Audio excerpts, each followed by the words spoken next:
जो पार्लियामेंट का 2024 में जो पार्लियामेंट का इलेक्शन होगा, ये हिंदुस्तान में उन बसने वाले अकलियतियों का, मुसलमानों का, दलितों का, ईसाइयों का, सरदार जी लोगों के मुस्तकबिल का फैसला करेगा। आए दिन हम अखबारात के अंदर पढ़ रहे हैं कि फला कमेटी के साथ जुल्म हो रहा है, फला मस्जिद को शहीद कर दिया जा रहा है, दलितों के बच्चे अगर पानी पीने मंदिर, ब्राह्मणों की मंदिर पे पानी पीने चले जा रहे हैं तो उनको पीट पीट कर जख्मी कर दिया जा रहा है। और जो बाबा साहेब अम्बेडकर ने जो हिंदुस्तान को संविधान दिया, जो कानून दिया, उस कानून को खत्म करने की जो एक नापाक कोशिश इस देश के अंदर चल रही है।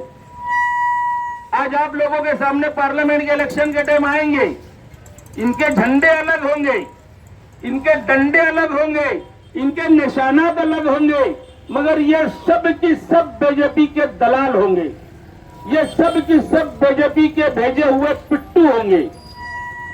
या तो आपने जिनको पहले वोट दिया, पिछले 5 साल पहले आपने जिन लोगों को वोट दिया, सबके निशानात अलग अलग हो सकते। मैं ये नहीं कहता कि सबने एक ही निशान पर वोट दिया होगा, तुम लोग सबने अपने अपने अलग अलग निशानात पर अपने जो पसंद का निशान है उस पर आपने वोट दिया होगा। आज वो लोग कहाँ है? आज वो लोग किसकी चौखट पर किसके तल्ले चाट रहे हैं?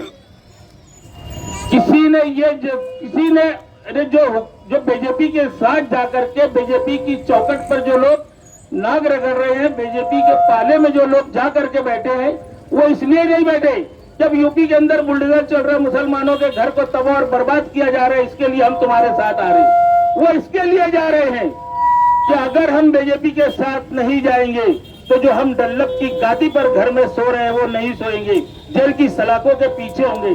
जितने भी चोर हैं, भामटे हैं, ये बीजेपी की डर से कोई जेल की सलाखों के पीछे न चले जाए, इसके लिए बीजेपी के साथ जा रहे हैं।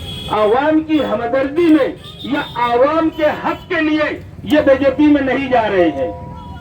आज कारपोरेशन के अंदर जो लोग झगड़ा कर रहे हैं, टेंडर को लेकर के जो खींचातानी चल रही है, ये क्या इस शहर के मुफाद के लिए खींचातानी है? ये इनके ठेकेदार को ठेका मिल जाए,